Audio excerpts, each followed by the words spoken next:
Hallelujah. ನಮ್ಮ ಕರ್ತನಾದ ಯೇಸು ಕ್ರಿಸ್ತನ ನಾಮದಲ್ಲಿ ನಿಮ್ಮೆಲ್ಲರಿಗೂ ಶುಭಗಳು. Good morning. ಬೆಳಗಾಯ್ತು ಪ್ರಿಯರೇ, ಎದ್ದಿದ್ದೀರಾ? ಬನ್ನಿ ಹಾಗಾದರೆ ದೇವರ ವಾಕ್ಯ ಧ್ಯಾನಿಸೋಣ. ಅಂದರೆ ಈಗಲೇ ಎದ್ದಿದ್ದೀರಿ ಅಂದ್ಕೊಳ್ಳೋದಿಲ್ಲ, ಈಗಾಗಲೇ ಎದ್ದಿದ್ದೀರಿ ಅಂತ ಅಂದುಕೊಳ್ತೇನೆ. ಯಾವುದೇನೇ ಆಗಿರಲಿ ಎಲ್ಲರಿಗೂ ಅನುಕೂಲವಾಗಿರುವಂತೆ 7 ಗಂಟೆಗೆ ಅನುದಿನದ ಧ್ಯಾನ ಪ್ರತಿದಿನ ನಿಮಗಾಗಿ ಪ್ರಸಾರ ಮಾಡ್ತಿದ್ದೇವೆ. ಬನ್ನಿ ಪ್ರಾರ್ಥನೆಯಿಂದ ಈ ದಿನ ವಾಕ್ಯ ಧ್ಯಾನಿಸೋಣ. ಪರಿಶುದ್ಧ ದೇವರೇ, ನಿಮಗೆ ವಂದನೆಗಳು. ಮತ್ತೊಂದು ಸಾರಿ ನಿಮ್ಮ ಮಾತು ಯಾವುದೇ ಕಾಲದಲ್ಲಿ ನಮಗೆ ದಯಪಾಲಿಸಿರಿ. ಈ ಲೋಕದಲ್ಲಿ ಗೊಂದಲವನ್ನು ನಾವು ನೋಡ್ತಿರುವಾಗ, ಎಷ್ಟೋ ಹೋರಾಟಗಳೊಂದಿಗೆ ಈ ಲೋಕ ಸಾಗುತ್ತಿರುವಾಗ ಪ್ರಶಾಂತವಾಗಿ ಹೇಗೆ ಜೀವಿಸಬೇಕೆಂದು,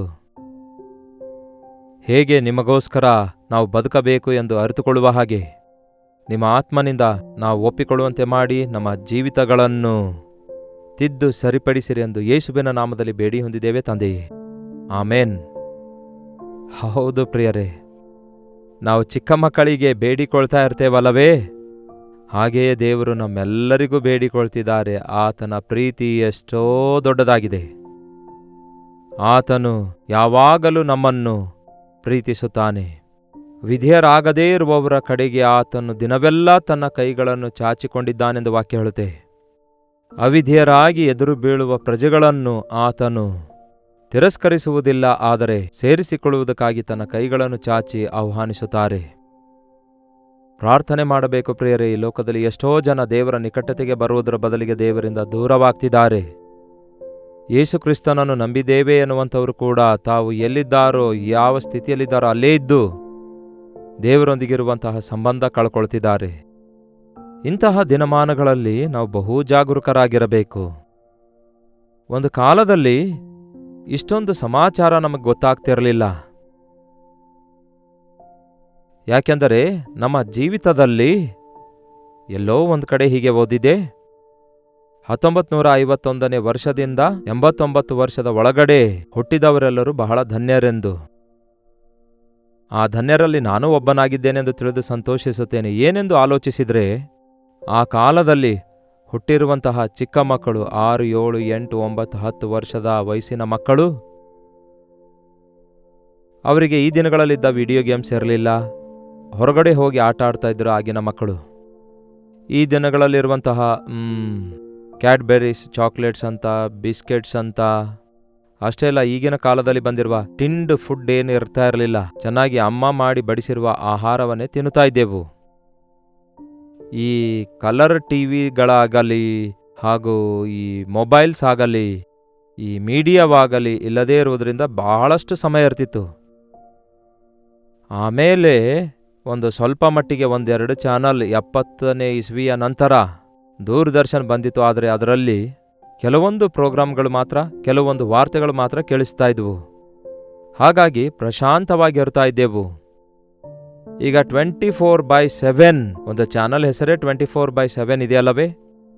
ಯಾವಾಗ ನೋಡಿದ್ರೂ ಕೂಡ ಆ ಸಮಾಚಾರ, ಪ್ರಪಂಚದಲ್ಲಿ ನಡೆಯುವ ಎಲ್ಲ ಸಮಾಚಾರ, ಫ್ಯಾಷನ್ ಶೋಸು, ಲೇಟೆಸ್ಟ್ ನ್ಯೂಸು, ಎಲ್ಲ ವಿಧವಾದ ಗೊಂದಲಗಳು, ಅಡ್ವರ್ಟೈಸ್ಮೆಂಟ್ಸ್ಗಳು, ಇವೆಲ್ಲವುಗಳಿಂದ ನಮ್ಮ ಮನಸ್ಸು ಹಾಳಾಗ್ತಿದೆ. ನಮ್ಮ ಸಮಯ ಗತಿಸಿ ಹೋಗ್ತಿದೆ. ನಮ್ಮ ಆರೋಗ್ಯ ಹಾಳಾಗಿ ಹೋಗ್ತಿದೆ. ಇವುಗಳ ಚಟಕ್ಕೆ ಒಳಗಾಗಿ ಸೃಷ್ಟಿಕರ್ತನನ್ನು, ಅಂದರೆ ನಮ್ಮನ್ನು ಸೃಷ್ಟಿಸಿರುವ ಸೃಷ್ಟಿಕರ್ತನನ್ನೇ ಮರೆಯುತ್ತಿದ್ದೇವೆ. ಪ್ರಾಣ ಕೊಟ್ಟಂತಹ ದೇವರನ್ನು ಕೂಡ ನಂಬುವುದಕ್ಕಾಗಲಿ, ವಿಶ್ವಾಸ ಇಡುವುದಕ್ಕಾಗಲಿ, ಪ್ರಾರ್ಥಿಸುವುದಕ್ಕಾಗಲಿ ಅವಕಾಶವಿಲ್ಲದ ಪರಿಸ್ಥಿತಿಗೆ ಸೇರುತ್ತಾ ಇದ್ದೇವೆ. ಬೆಳಗ್ಗೆಯಿಂದ ಸಾಯಂಕಾಲದವರೆಗೂ ಟಿವಿ ಚಾನಲ್ ಸೌಂಡೇ ಕೇಳ್ತಾ ಇರ್ತೇವೆ. ಯಾವಾಗಲೂ ಕೈಯಲ್ಲಿರುವ ಸೆಲ್ಫೋನ್ ಯಾವಾಗ ಯಾವುದು ಬೇಕಾಗಿದೆಯೋ 24 ಅವರ್ಸ್ ಅದರೊಳಗಡೆಯಿಂದ ಕೇಳುತ್ತಲೇ ಇದ್ದೇವೆ, ನೋಡುತ್ತಲೇ ಇದ್ದೇವೆ. ನೋಡಿ ಪ್ರಿಯರೇ, ಯೇಸು ಒಂದು ಮಾತನ್ನು ಹೇಳ್ತಾರೆ. ಮಾರ್ಕನ ಸುವಾರ್ತೆ 4ನೇ ಅಧ್ಯಾಯ 23ನೇ ವಚನದಲ್ಲಿ, ಕೇಳುವುದಕ್ಕೆ ಕಿವಿಯುಳ್ಳವನು ಕೇಳಲಿ ಎಂದು ಹೇಳಿದನು. ಏನಂತೆ? ಕೇಳುವುದಕ್ಕೆ ಕಿವಿಯುಳ್ಳವನು ಕೇಳಲಿ ಎಂದು ಹೇಳಿದನು. ಮತ್ತು ಆತನು ಅವರಿಗೆ, ನೀವು ಕಿವಿಗೊಡುವ ವಿಷಯದಲ್ಲಿ ಎಚ್ಚರಿಕೆ. ಕೇಳ್ತಿದ್ದೇವೆ, ಏನನ್ನು ಕೇಳ್ತಿದ್ದೇವೆ ಎನ್ನುವ ವಿಷಯದಲ್ಲಿ ಜಾಗರೂಕರಾಗಿರಬೇಕು. ಯಾರೋ ಹೇಳಿದ್ದಾರೆ, ನಮ್ಮ ಕಿವಿ ಗರ್ಭದಂತಿದೆಯಂತೆ. ಗರ್ಭದೊಳಗೆ ಯಾವ ರೀತಿ ಒಂದು ಮಗು ರೂಪಿಸಲ್ಪಡುತ್ತದೋ, ನಾವು ಕೇಳುವ ವಿಷಯಗಳೆಲ್ಲವೂ ಕೂಡ ನಮ್ಮ ಹೃದಯದೊಳಗೆ ಸೇರಿಕೊಂಡು ಅವು ಹೆಚ್ಚಾಗ್ತವೆ, ಅವು ರೂಪಿಸಲ್ಪಡ್ತವೆ, ಅವು ಕ್ರಿಯೆಗಳಾಗಿ ಮಾರ್ಪಡ್ತವೆ, ಆಲೋಚನೆಗಳಾಗಿ ಮಾರ್ಪಡ್ತವೆ, ಸ್ವಭಾವವಾಗಿ ಮಾರ್ಪಡ್ತವೆ. ನೀವು ಕೇಳುವ ವಿಷಯಗಳೆಲ್ಲವೂ ಕೂಡ ಹೆಚ್ಚಾಗುತ್ತಾ ಇರುವಾಗ, ನೀವು ಆಲೋಚಿಸುತ್ತಾ ಕೂತ್ಕೊಳ್ಳುವಾಗ ಅವು ವಿಸ್ತರಿಸುತ್ತಾ ಇರ್ತವೆ. ಹಾಗಾಗಿ ಬಹಳ ಜಾಗ್ರತೆಯಿಂದಿರಬೇಕು. ಏನ್ ಕೇಳ್ತಾ ಇದ್ದೀರಿ ಹೇಳ್ರಿ? ಯೇಸುವಿನ ಮಾತುಗಳು ಜೀವದ ಬುಗ್ಗೆಯಾಗಿವೆ. ಆತನ ಮಾತುಗಳು ನಮಗೆ ನಂಬಿಕೆಯನ್ನುಂಟು ಮಾಡುತ್ತವೆ. ಕೇಳುವುದರಿಂದ ನಂಬಿಕೆ ಉಂಟಾಗುವುದು, ಆ ಕೇಳುವುದು ಕ್ರಿಸ್ತ ಯೇಸುವಿನ ಮಾತುಗಳಿಂದಲೇ ಉಂಟಾಗುವುದೆಂದು ವಾಕ್ಯ ಹೇಳುತ್ತದೆ. ಕೇಳುವುದರಿಂದ ನಂಬಿಕೆ ಉಂಟಾಗ್ತದೆ, ಆದರೆ ಕ್ರಿಸ್ತನ ಕುರಿತಾದ ಮಾತಿನಿಂದಲೇ. ಆದರೆ ಯಾವ ಮಾತು ಕೇಳ್ತಿದ್ದೇವೆ ನಾವು? ಮನುಷ್ಯರ ಮಾತುಗಳು, ಲೋಕದ ಮಾತುಗಳು, ಶರೀರದಾಸೆ, ಕಣ್ಣಿನ ಆಸೆ, ಬದುಕು ಬಾಳಿನ ಡಂಬ ಉತ್ಪತ್ತಿಸುವಂತಹ ವ್ಯಾಪಾರ ವಿಷಯಗಳನ್ನು, ಅಂದವನ್ನು ಹೇಗೆ ಮೇಂಟೈನ್ ಮಾಡಬೇಕು, ಆರೋಗ್ಯ ಹೇಗೆ ಕಾಪಾಡಿಕೊಳ್ಬೇಕು, ಯಾವ ಯಾವ ಕ್ರೀಮ್ ಬಳಸಬೇಕು, ಯಾವ ಯಾವ ಜಿಮ್ಮಿಗೆ ಹೋಗಬೇಕು, ಯಾವ ಯಾವ ಫ್ಯಾಷನ್ ಫಾಲೋ ಮಾಡಬೇಕು, ಯಾವ ಯಾವ ಡ್ರೆಸ್ ಹಾಕಿಕೊಳ್ಬೇಕು, ಯಾವ ಯಾವ ಆಹಾರವನ್ನು ಅಡಿಗೆ ಮಾಡಿಕೊಳ್ಬೇಕು, ಯಾವುದನ್ನು ತಿನ್ನಬೇಕು ಎನ್ನುವ ವಿಷಯಗಳನ್ನೇ ಎಲ್ಲಿ ಸೆನ್ಸಸ್ನಲ್ಲಿ ಹೂಡಿಕೆ ಮಾಡಬೇಕು, ಎಲ್ಲಿ ಹೂಡಿಕೆ ಮಾಡಬೇಕು, ಎಲ್ಲಿ ಲಾಭ ಎಲ್ಲಿ ನಷ್ಟ ಉಂಟಾಗ್ತದೆ, ಇವುಗಳ ಕುರಿತಾಗಿಯೇ ಧ್ಯಾಸ, ಇವುಗಳ ಕುರಿತಾಗಿಯೇ ನಿದ್ರೆ ಮಾಡಿದ್ರೂ ಕೂಡ ಅವುಗಳ ಬಗ್ಗೆಯೇ ಆಲೋಚನೆ ಬರ್ತಾ ಇರ್ತವೆ. ಅದಕ್ಕೆ ದೇವರ ವಾಕ್ಯ ಹೇಳ್ತದೆ ಯಾಕೋಬನ ಪತ್ರಿಕೆಯಲ್ಲಿ 1ನೇ ಅಧ್ಯಾಯ 14ನೇ ವಚನದಲ್ಲಿ, ಪ್ರತಿಯೊಬ್ಬನು ತನ್ನಲ್ಲಿರುವ ಆಶಾಪಾಶದಿಂದ ಎಳೆಯಲ್ಪಟ್ಟವನಾಗಿ ಮರಳುಗೊಂಡವನಾಗಿ ಪ್ರೇರೇಪಿಸಲ್ಪಡುತ್ತಾನೆ. ಅಂದರೆ ತನ್ನ ಸ್ವಂತ ದುರಾಸೆಗಳಿಂದ ಎಳೆಯಲ್ಪಟ್ಟವನಾಗಿ, ಮರಳುಗೊಂಡವನಾಗಿ, ಆಶಾಪಾಶವುಳ್ಳವನಾಗಿ ಏನಂತೆ ಅವನು ಶೋಧಿಸಲ್ಪಡ್ತಾನೆ. ಒಂದು ವಸ್ತು ನೋಡುವಾಗ ಅದನ್ನು ಕೊಂಡ್ಕೊಳ್ಬೇಕು. ಹೌದಲ್ಲವೇ? ಒಂದು ಅಡ್ವರ್ಟೈಸ್ಮೆಂಟ್ ನೋಡುವಾಗ ಅದನ್ನು ಅನುಸರಿಸಬೇಕು, ಅದನ್ನು ಸಂಪಾದಿಸಬೇಕು, ಅದನ್ನು ಅನುಭವಿಸಬೇಕು, ಅದರ ರುಚಿ ನೋಡಬೇಕು ಎಂಬ ಅದೇ ಆಲೋಚನೆಯಲ್ಲಿ ಬಿದ್ದು ಅನೇಕರು ಈ ದಿನ ಸಾಲ ಮಾಡಿ ಇಲ್ಲವೇ ಹತ್ಯೆ ಮಾಡ್ತಾರೆ. ಕೆಲವೊಂದು ದೇಶದಲ್ಲಿ ಡ್ರಗ್ಸ್ಗಾಗಿ, ದುಡ್ಡಿಗಾಗಿ ಇತರರನ್ನೇ ಸಾಯಿಸೇ ಬಿಡ್ತಾರಂತೆ. ಅಂದರೆ ಒಬ್ಬ ಮನುಷ್ಯನು ತನ್ನ ಹೃದಯದಲ್ಲಿರುವ ಆ ದುರಾಸೆಯನ್ನು ಕ್ರಿಯೆಯಲ್ಲಿಡ್ತಾನಂತೆ, ಅವನ ಮನಸ್ಸಿನೊಳಗೆ ಗೂಡು ಕಟ್ಕೊಳ್ತದಂತೆ. ನೋಡಿ ಪ್ರಿಯರೇ, ಬೆಳಗ್ಗೆ ಎದ್ದಂದಿನಿಂದ ನೀವು ಏನು ಕೇಳ್ತಾ ಇದ್ದೀರಿ? ಈ ದಿನಗಳಲ್ಲಿ ಒಳ್ಳೆಯದನ್ನು ಕೇಳಲು ಯಾರಿಗೂ ಇಷ್ಟ ಇಲ್ಲ. ನೋಡಿರಿ, ನಮ್ಮ ಸಂಗತಿ ನಮಗೆ ಕೇಳುವುದು ಅಗತ್ಯವಿಲ್ಲ, ಬೇರೆಯವರೆಲ್ಲರ ಸಂಗತಿ ನಮಗೆ ಬೇಕು. ಯಾಕೆ ಬೇಕು ಹೇಳ್ರಿ? ಇನ್ನೊಂದು ವಿಷಯ, ಇತರರಲ್ಲಿರುವಂತಹ ತಪ್ಪುಗಳನ್ನು, ಅವರ ರಹಸ್ಯಗಳನ್ನು ಬಯಲ್ಪಡಿಸುವುದರಲ್ಲಿಯೇ ಏನೋ ದೊಡ್ಡ ಸಾಧನೆ ಮಾಡಿದ್ದಾನೆ ಅಂದ್ಕೊಳ್ತಾನೆ ಮನುಷ್ಯನು. ಅಬ್ಬಬ್ಬಬ್ಬಬ್ಬ, ತಪ್ಪುಗಳನ್ನು ಕಂಡುಹಿಡಿಯುವವರು ಕೊನೆಗೆ ತಮ್ಮ ತಪ್ಪುಗಳನ್ನೇ ಕಂಡುಕೊಳ್ಳುವುದಿಲ್ಲ ಎಂಬ ಒಂದು ಗಾದೆ ಇದೆಯಲ್ಲವೇ ನಮ್ಮ ದೇಶದಲ್ಲಿ? ಹೌದಲ್ಲವೇ? ಬೇರೆ ಎಲ್ಲರ ತಪ್ಪುಗಳನ್ನು ಎಲ್ಲರೂ ಕಂಡುಹಿಡಿಯುತ್ತಾರೆ, ಆದರೆ ತಮ್ಮ ತಪ್ಪು ತಿಳಿದುಕೊಳ್ತಾ ಇಲ್ವಲ್ಲವೇ? ಇನ್ನಿತರರ ಬಗ್ಗೆ ಕೆಟ್ಟದಾಗಿ ಮಾತಾಡುತ್ತಾ, ಆ ಕೆಟ್ಟದನ್ನೇ ಧ್ಯಾನಿಸುತ್ತಾ, ಆ ಕೆಟ್ಟತನವನ್ನು ವಿಸ್ತರಿಸುತ್ತಾ ಇರುವಾಗ ಆ ವ್ಯತಿರೇಕತೆ ನಮ್ಮೊಳಗಡೆಯೂ ಬರುತ್ತೆ. ನಮ್ಮ ಜೀವಿತವೂ ಕೂಡ ಕಹಿಯಾಗುತ್ತೆ. ಕಹಿ ಮಾತು ಕೇಳುವವನ ಹೃದಯ ಕಹಿಯಾಗುವುದಿಲ್ಲವೋ? ಮೋಸದ ಮಾತಾಡುವವನ ಹೃದಯ ಮೋಸ ಹೋಗುವುದಿಲ್ಲವೋ? ಸುಳ್ಳಾಡುವವನ ಹೃದಯವು ಸುಳ್ಳಿನಿಂದ ತುಂಬಿಕೊಳ್ಳುವುದಿಲ್ಲವೋ? ಸಾಮಾನ್ಯವಾಗಿ ಈ ದಿನ ನಮಗೆ ಅವಶ್ಯಕವಿಲ್ಲದಂತಹ ವಿಷಯಗಳನ್ನು ಯಾಕೆ ಕೇಳಬೇಕು ಹೇಳಿ? ಯಾಕೆ ನಾವು ನಮ್ಮ ಸಮಯ ಹಾಳು ಮಾಡಬೇಕು? ಈ ದಿನ ಎಲ್ಲಿ ನೋಡಿದ್ರೂ ವ್ಯತಿರೇಕತೆ ನೋಡ್ತಾ ಇದ್ದೇವೆ. ಕ್ರಿಟಿಸಿಸಮ್, ವಿಮರ್ಶೆಗಳನ್ನುವಾಗ, ವಾದಗಳು ಅನ್ನುವಾಗ ಎಷ್ಟೋ ಆಸಕ್ತಿಯಿಂದ ಕೇಳ್ತಾರೆ ಮನುಷ್ಯರು. ದೇವರು ನನ್ನ ಜೀವಿತದ ಮೇಲೆ ಹಾಕಿರುವ ಪ್ರಣಾಳಿಕೆಯನ್ನು ತಿಳಿದುಕೊಳ್ಳಲು ಬಯಸ್ತೇನೆ ಆತನ ಸನ್ನಿಧಿಲಿ ಎಂಬುದಾಗಿ ನಿನ್ನ ದಾಸನು ಕೇಳುತ್ತಿದ್ದೇನೆ, ಮಾತಾಡು ದೇವರೇ ಎಂದು ಹೇಳುವವರು ಎಷ್ಟು ಜನ ಇದ್ದಾರೆ ಹೇಳಿ? ಅದಕ್ಕೆ ಟೈಮ್ ಇಲ್ಲ ಅನ್ನುತ್ತಾರೆ. ಪರಿಶುದ್ಧ ಸತ್ಯವೇದ ದೇವರು ನಮಗೆ ಬರೆದಿರುವಂತಹ ಪ್ರೇಮಲೇಖವಾಗಿದೆ. ಮೊಳಕಾಲೂರಿ ಓದಿರಿ, ದೇವರು ನಿಮ್ಮ ಸಂಗಡ ಮಾತಾಡ್ತಾರೆ ಎಂದು ಹೇಳಿದ್ರೆ ನನಗೆ ಇಂಟ್ರೆಸ್ಟ್ ಇಲ್ಲ ಅನ್ನುತ್ತಾರೆ. ಎಲ್ಲೋ ಏನೋ ನಡೆದಿರುವುದಕ್ಕಾಗಿ, ಯಾರೋ ಏನೋ ಮಾಡಿದ್ದಕ್ಕಾಗಿ, ಏನೋ ನಡೆದಿದೆ ಎಂಬ ಲೋಕ ವಾರ್ತೆಯ ಕುರಿತು ಕೇಳುವುದಕ್ಕಾಗಿ, ಇತರರ ತಪ್ಪುಗಳ ವಿಷಯದಲ್ಲಿ ನಾವು ಆನಂದಿಸಲು ಪ್ರಯತ್ನಿಸ್ತೇವೆ. ಅದು ಬಹಳ ಭಯಂಕರವಾಗಿದೆ. ಅದಕ್ಕಾಗಿಯೇ ಆ ಆಸೆಗಳು, ದುರಾಸೆಗಳು ಅಸೂಯೆ, ದ್ವೇಷ, ಕಕ್ಷ ಮನುಷ್ಯರೊಳಗೆ ತೂರಿಕೊಂಡು ಹೋಗಿ ಅವರ ಜೀವಿತವನ್ನೇ ಹಾಳು ಮಾಡ್ತಿವೆ. ಆಸೆ ಬಸುರಾಗಿ ಪಾಪವನ್ನು ಹೇರುತ್ತದೆ. ದುರಾಸೆಗಳೆಲ್ಲ ಗರ್ಭ ಧರಿಸಿ ಏನಾಯ್ತಂತೆ? ಪಾಪ ಹೇರಿತಂತೆ. ಆ ಪಾಪ ಪರಿಪಕ್ವಗೊಂಡು ಮರಣ ಉಂಟಾಗ್ತದಂತೆ. ಅಷ್ಟೇ ಆಗುವುದಲ್ಲವೋ ಕೊನೆಗೆ? ನಮಗಾಗಿ ನಾವೇ ಪಾಪ ಸಮಕೂಡಿಸಿಕೊಳ್ತಿದ್ದೇವೆ, ಒಟ್ಟುಗೂಡಿಸಿಕೊಳ್ತಿದ್ದೇವೆ.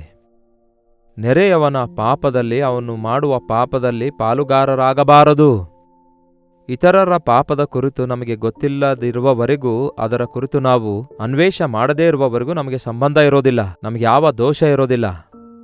ಇನ್ನೊಬ್ಬರ ತಪ್ಪಿನ ವಿಷಯದಲ್ಲಿ ಪಾಲುಗಾರರಾಗುವಾಗ, ಅವರ ತಪ್ಪಿನ ವಿಷಯದಲ್ಲಿ ನಾವು ವಿಮರ್ಶಿಸುತ್ತಿರುವಾಗ, ಆ ತಪ್ಪುಗಳನ್ನು ಆನಂದಿಸುತ್ತಿರುವಾಗ, ಆ ತಪ್ಪುಗಳು ನಾವೇ ಎಷ್ಟೋ ಒಳ್ಳೆಯವರೆಂದು ಗರ್ವಪಡುತ್ತಿರುವಾಗ ನಾವು ನಾಶವಾಗಿ ಹೋಗ್ತೇವೆ, ನಷ್ಟವಾಗಿ ಹೋಗ್ತೇವೆ. ಏನ್ ಕೇಳ್ತಾ ಇದ್ದೀರಿ ಬೆಳಗ್ಗೆ ಎದ್ದ ಕೂಡಲೇ? ಡಿಬೇಟ್ಸ್ ಕೇಳ್ತಾ ಇದ್ದೀರಾ? ಡಿಸ್ಕಷನ್ಸ್ ಕೇಳ್ತಾ ಇದ್ದೀರಾ? ಲೋಕ ವಾರ್ತೆ ಕೇಳ್ತಾ ಇದ್ದೀರಾ? ಈ ದಿನ ಅನೇಕ ವಾರ್ತೆಗಳು ವೈರಲ್ ಆಗ್ತಿವೆ ಅಲ್ಲವೇ ಮೀಡಿಯಾದಲ್ಲಿ? ಯೇಸು ಕ್ರಿಸ್ತನ ಸುವಾರ್ತೆಯೂ ಕೂಡ ಸಾರಲಾಗ್ತಾ ಇದೆ ಮೀಡಿಯಾದಲ್ಲಿ. ಆದರೆ ಅದು ವೈರಲ್ ಆಗೋದಿಲ್ವಲ್ಲ? ಇಫ್ ಎಟ್ ಆಲ್ ಅದು ವೈರಲ್ ಏನಾದರೂ ಆಗುವುದಾದರೆ ಅದು ಬೇರೆ ಪಾಸ್ಟರ್ ಅವರ ಕುರಿತು ಕೆಟ್ಟ ವಿಷಯವಾಗಿರುತ್ತೆ, ಒಂದು ವಿಮರ್ಶೆ ಆಗಿರುತ್ತೆ. ಒಬ್ಬ ಪ್ರಬಲವಾದ ವ್ಯಕ್ತಿಯ ಕುರಿತು ಕೆಟ್ಟದಾದ ಹುಚ್ಚುಚ್ಚಾದ ಹೆಡ್ಲೈನ್ಸ್ಗಳನ್ನಿಡ್ತಾರೆ. ಒಳ್ಳೆ ಹೆಡ್ಲೈನ್ಸ್ ಇಟ್ಟರೆ ಯಾರೂ ನೋಡಲ್ಲ, ನಿಜವಲ್ಲವೋ? ಅದು ಇತರರಿಗೆ ಎರಡು ಅರ್ಥ ಕೊಡುವ ಹಾಗೆ ಇಡೋದಾದ್ರೆ ಅದರೊಳಗಡೆ ಏನಿದೆ ಅಂತ ಹೋಗಿ ನೋಡಿ ಮನಸ್ಸೆಲ್ಲ ಹಾಳು ಮಾಡಿಕೊಳ್ತಾರೆ. ಏನ್ ಕೇಳ್ತಿದ್ದೇವೆ? ಏನು? ಅದಕ್ಕೆ ನಮಗೆ ಯಾರೋ ಒಬ್ಬ ಪಾಸ್ಟರ್ ತಪ್ಪು ಮಾಡಿದ್ದಕ್ಕೆ ಅವರ ಕುರಿತು ಯೂಟ್ಯೂಬ್ನಲ್ಲಿ ನೀವು ಕೇಳ್ತೀರಿ. ಹಾಗೆಂದ ಮಾತ್ರಕ್ಕೆ ಎಲ್ಲಾ ಪಾಸ್ಟರ್ ತಪ್ಪು ಮಾಡಿದ್ದಾರೆ ಎಂದ ಅರ್ಥವೋ? ಒಬ್ಬ ಕ್ರೈಸ್ತನೆನಿಸಿಕೊಳ್ಳುವವನು ಏನೋ ತಪ್ಪು ಮಾಡಿದ್ದಾನೆ, ಹಾಗೆಂದ ಮಾತ್ರಕ್ಕೆ ಎಲ್ಲಾ ಕ್ರೈಸ್ತರು ಹಾಗೆಯೋ? ಹೌದಲ್ಲವೇ? ಯಾರೋ ಒಬ್ರು ಎಲ್ಲೋ ಒಂದು ತಪ್ಪು ಮಾಡಿರ್ತಾರೆ.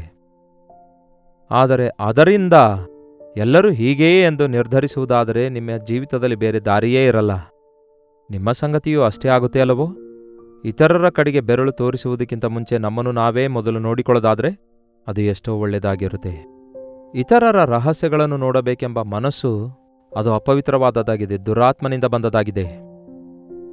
ಇತರರ ತಪ್ಪು ಹುಡುಕುವಂಥದ್ದು ಅದು ನಮ್ಮ ಕೆಲಸವಲ್ಲ. ದೇವರ ಮುಖಕಾಂತಿಯಲ್ಲಿ ನಮ್ಮ ಮನಸ್ಥಿತಿ ಅರಿತುಕೊಳ್ಳುವಂಥದ್ದು ಬಹಳ ಪ್ರಾಮುಖ್ಯವಾಗಿದೆ. ಏನ್ ಕೇಳ್ತಾ ಇದ್ದೀರೋ ಅದರ ವಿಷಯದಲ್ಲಿ ಜಾಗರೂಕರಾಗಿರಿ. ಬೆಳಗ್ಗೆಯಿಂದ ಸಾಯಂಕಾಲದವರೆಗೂ ಮನುಷ್ಯರ ಮಾತುಗಳನ್ನೇ ಕೇಳ್ತಿದ್ದೇವೆ, ಅಡ್ವರ್ಟೈಸ್ಮೆಂಟ್ಸ್ ಕೇಳ್ತಿದ್ದೇವೆ. ಇದನ್ನು ಕೊಂಡುಕೊಳ್ಳಿರಿ, ಅದನ್ನು ಕೊಂಡುಕೊಳ್ಳಿರಿ, buy one and get one free. ಹೌದಲ್ಲವೇ? 50% ಡಿಸ್ಕೌಂಟ್, 70% ಡಿಸ್ಕೌಂಟ್. ಹೀಗೆ ಇಂತಹ ಅಡ್ವರ್ಟೈಸ್ಮೆಂಟ್ಸ್ ನೋಡಿ ಹೇಗಾದರೂ ಮಾಡಿ ಅದನ್ನು ಸಂಪಾದಿಸಬೇಕು ಎಂದು ಅದಕ್ಕಾಗಿಯೇ ಪ್ರಯತ್ನ ಪಡ್ತಿದ್ದೇವೆ ಹೊರತು, ಸಾಲ ಮಾಡ್ತಿದ್ದೇವೆ, ಕ್ರೆಡಿಟ್ ಕಾರ್ಡ್ ಬಳಸ್ತಿದ್ದೇವೆ ಹೊರತು, ಅವಶ್ಯಕವಿಲ್ಲದವುಗಳೆಲ್ಲ ತಂದು ಮನೆಯಲ್ಲಿ ತುಂಬಿಸಿಟ್ಕೊಳ್ತಿದ್ದೇವೆ ಹೊರತು ಕೊನೆಗೆ ಮನಶಾಂತಿಯಿಲ್ಲದವರಾಗಿ ಉಳ್ಕೊಳ್ತಿದ್ದೇವಲ್ಲವೇ? ಏನ್ ಕೇಳ್ತಿದ್ದೇವೆ? ಆಕರ್ಷಣೆಯ ಮಾತು ಕೇಳುವುದಕ್ಕಾಗಿ ಲಾಭ ಕಲ್ಪಿಸಿಕೊಡುವ ಮಾತುಗಳನ್ನೇ ಕೇಳಲು ಮನುಷ್ಯರು ಇಷ್ಟಪಡ್ತಾರೆ. ಆದರೆ ಒಂದು ಮಾತು ನೆನಪಲ್ಲಿಟ್ಕೊಳ್ರಿ, ಆ ಮಾತು ನಾನು ಕೇಳಿದ್ದೇನೆ ಅಷ್ಟೇ ಅಂತ ನೀವು ಅಂದ್ಕೊಳ್ಬಹುದೇನೋ, ನೀವು ಕೇಳಿರುವುದೆಲ್ಲ ಕರೆಕ್ಟಾಗಿ ನಿಮ್ಮ ಹೃದಯದೊಳಗೆ ಸೇರಿಕೊಳ್ತದೆ. ಪಾಪ ಗರ್ಭ ಧರಿಸುತ್ತದೆ ಅನ್ನುವಾಗ ಅದರ ಅರ್ಥ ಅದು ದಿನೇ ದಿನೇ ಬೆಳೆಯುತ್ತದೆ. ನೀವು ಕೇಳಿರುವಂತಹ ಮಾತುಗಳ ಪ್ರಭಾವ, ಅದರ ಕಹಿ ನಿಮ್ಮೊಳಗೆ ಹೆಚ್ಚಾಗಿ ಕಹಿಯಾದ ಬೇರು, ಕಹಿಯಾದ ಮೊಳಕೆ ಎಂದು ಏಸಾವನ ಕುರಿತು ಹೇಳಲಾಗಿದೆಯಲ್ಲವೇ? ನೋಡಿ, ಬೇರು ಇರುವಾಗ ಅದು ಹಾಗೆ ಮೊಳಕೆ ಒಡೆಯುತ್ತೆ, ತಕ್ಷಣವೇ ಕಾಣಿಸಿಕೊಳ್ಳದೇ ಇರಬಹುದು. ಆದರೆ ಯಾವುದಾದ್ರೂ ಒಂದು ಮೂಲೆಯಲ್ಲಿ ಬೇರಿರುವುದಾದರೆ ಒಂದಲ್ಲ ಒಂದು ದಿವಸ ಚಿಗುರಿಸಿ ಬೆಳೆಯುತ್ತದೆ. ಅದರ ಫಲಗಳು ಬಹಳ ಕಹಿಯಾಗಿರುತ್ತವೆ. ಈ ದಿನ ಯಾವ ಆಸೆಗಳನ್ನು, ಕೋರಿಕೆಗಳನ್ನು ನಾವು ನೆರವೇರಿಸಿಕೊಳ್ಳಲು ಪ್ರಯತ್ನಿಸ್ತಿದ್ದೇವೆ, ಏನು ಕೇಳ್ತಾ ಇದ್ದೇವೆ ಎಂದು ಜಾಗರೂಕರಾಗಿರಬೇಕು. ನೀವೇನು ಕೇಳ್ತಾ ಇದ್ದೀರೋ ಅದರ ವಿಷಯದಲ್ಲಿ ಜಾಗರೂಕರಾಗಿರಿ ಎಂದು ಯೇಸು ಹೇಳಿರುವ ಮಾತಾಗಿದೆ. ಅದನ್ನೇ ಈ ದಿನ ನಿಮಗೆ ಹೇಳ್ತಿದ್ದೇನೆ. ಈ ದಿನ ಸಾಯಂಕಾಲದವರೆಗೂ ನೀವು ಕೇಳ್ತಾ ಇದ್ದೀರಿ. ಏನನ್ನು ಕೇಳ್ತಾ ಇದ್ದೀರಿ? ಜಾಗರೂಕರಾಗಿ ನೋಡಿಕೊಳ್ಳಿರಿ. ಹಾಗಾದರೆ ಏನು ಅನ್ನುತ್ತೀರೋ? ಟಿವಿ ಆಫ್ ಮಾಡಿ, ಟರ್ನ್ ಆಫ್ ಮಾಡಿರಿ. ನಿಮ್ಮ ಸೆಲ್ಫೋನನ್ನು ಸ್ವಿಚ್ ಆಫ್ ಮಾಡಿ ಬಿಡಿರಿ. ಒಂದು ವೇಳೆ ನೀವಿರುವ ಆಫೀಸ್ನಲ್ಲಿ ನಿಮಗೆ ಗಲಿಬಿಲಿ ಉಂಟಾಗುವುದಾದರೆ ಮೂವ್ ಆನ್. ಧರ್ಮ ನಿಂದಕರೊಡನೆ ಕೂತುಕೊಳ್ಳಬಾರದು, ದುಷ್ಟರ ಆಲೋಚನೆಯಂತೆ ನಡೆಯಬಾರದು, ಪಾಪಾತ್ಮರ ಮಾರ್ಗದಲ್ಲಿ ನಿಂತುಕೊಳ್ಳಬಾರದು. ಅಲ್ಲಿಂದ ಹೋಗಿರಿ ಒಂದು ಮೂಲೆಗೆ. ನೀವು ದೇವರ ಮಾತು ಕೇಳಲು ಬೈಬಲ್ ತೆರೆದು ಓದಿ ನೋಡಿರಿ, ನಿಮ್ಮ ಮನಸ್ಸು ಪ್ರಶಾಂತವಾಗಿರುತ್ತೆ. ಈ ದಿನ ಕೇಳಿರುವ ಮಾತುಗಳಿಂದ ನನ್ನ ಮನಸ್ಸು ಕಳವಳಗೊಂಡಿತು. ಇಂಥವರ ಮಾತು ಕೇಳಿದ್ದಕ್ಕೆ ನನಗೆ ಭಯ ಹಿಡಿದಿತ್ತು. ಅದು ನೋಡಿದ ಕ್ಷಣದಿಂದ ನನಗೆ ಆಸೆ ಉಂಟಾಯಿತು ಎಂದು ಈ ದಿನ ಅನೇಕ ಜನರು ಅಂತಹ ದುರಾಸೆಯಿಂದ ತುಂಬಿಕೊಂಡಿದ್ದವರಾಗಿ ಪಾಪವನ್ನು ಗರ್ಭಧರಿಸುತ್ತಾ ಕೊನೆಗೆ ಭಯಂಕರವಾದ ಮರಣಕ್ಕೆ ಗುರಿಯಾಗ್ತಿದ್ದಾರೆ. ಯೇಸುವಿನ ಮಾತುಗಳು ಜೀವದ ಬುಗ್ಗೆಯಾಗಿವೆ. ನಾನು ನಿಮಗೆ ಕೊಡುವ ಆಹಾರ. ಯೇಸು ಹೇಳ್ತಾರೆ, ಇದನ್ನು ಭುಜಿಸುವವನು ಎಂದಿಗೂ ಮರಣದವರೆಗೂ ಹಸಿವೆ ಆಗುವುದಿಲ್ಲ ಎಂದು ಯೇಸು ಹೇಳಿದ್ದಾರೆ. ತೃಪ್ತಿಯುಂಟು ಮಾಡುವ ಮಾತುಗಳು, ಮರಣದಿಂದ ತಪ್ಪಿಸುವಂತಹ ಯೇಸುವಿನ ಮಾತುಗಳನ್ನು ಓದಿರಿ, ಕೇಳಿರಿ, ದೇವರೊಂದಿಗೆ ಮಾತಾಡಿಕೊಳ್ಳಿರಿ. ಪ್ರಾರ್ಥನೆ. ಪರಿಶುದ್ಧ ದೇವರೇ, ಪ್ರೀತಿಯುಳ್ಳ ತಂದೆಯೇ, ಮತ್ತೊಂದು ಸಾರಿ ಈ ಉದಯ ಕಾಲ ಸಮಯದಲ್ಲಿ ನಾವು ಕೂಡಿ ಬಂದಿದ್ದೇವೆ. ನಿಜವೇ ಈ ಲೋಕವೆಲ್ಲ ಶಬ್ದದಿಂದ ಕೂಡಿದೆ. ಎಲ್ಲಿ ನೋಡಿದ್ರೂ ಕೂಡ ಹೊರದೇಶಗಳಲ್ಲಿ ಭೂಕಂಪ, ಅನೇಕ ವಿಧವಾದ ಪ್ರಕೃತಿ ವಿಕೋಪದ ವಾರ್ತೆಗಳನ್ನು ಕೇಳ್ತಿದ್ದೇವೆ. ಎಷ್ಟೋ ಗಲಿಬಿಲಿ ನೋಡ್ತಿದ್ದೇವೆ. ಎಷ್ಟೋ ಮನುಷ್ಯರು ಅನೇಕ ವಿಧದಲ್ಲಿ ಒಬ್ಬರಿಗೊಬ್ಬರು ಹಾನಿ ಮಾಡಿಕೊಳ್ಳುವುದನ್ನು ನೋಡ್ತಿದ್ದೇವೆ. ಒಬ್ಬರನ್ನೊಬ್ಬರು ವಿಮರ್ಶಿಸಿಕೊಳ್ಳುವುದನ್ನು ನೋಡ್ತಿದ್ದೇವೆ. ಇಂತಹ ವಿಮರ್ಶೆಗಳಿಂದ, ಇಂತಹ ಕಹಿಯಾದ ಮಾತುಗಳಿಂದ, ಇಂತಹ ನೆಗೆಟಿವಿಟಿಯಿಂದ ನಾವು ಕೂಡ ತುಂಬಲ್ಪಡಲಾರದ ಹಾಗೆ ನಮ್ಮ ಹೃದಯಗಳಲ್ಲಿ ದೇವರೇ ನಿಮ್ಮ ಮಾತುಗಳನ್ನೇ ಭದ್ರಪಡಿಸಿಕೊಳ್ಳುವಂತೆ ಸಹಾಯ ಮಾಡಿರಿ.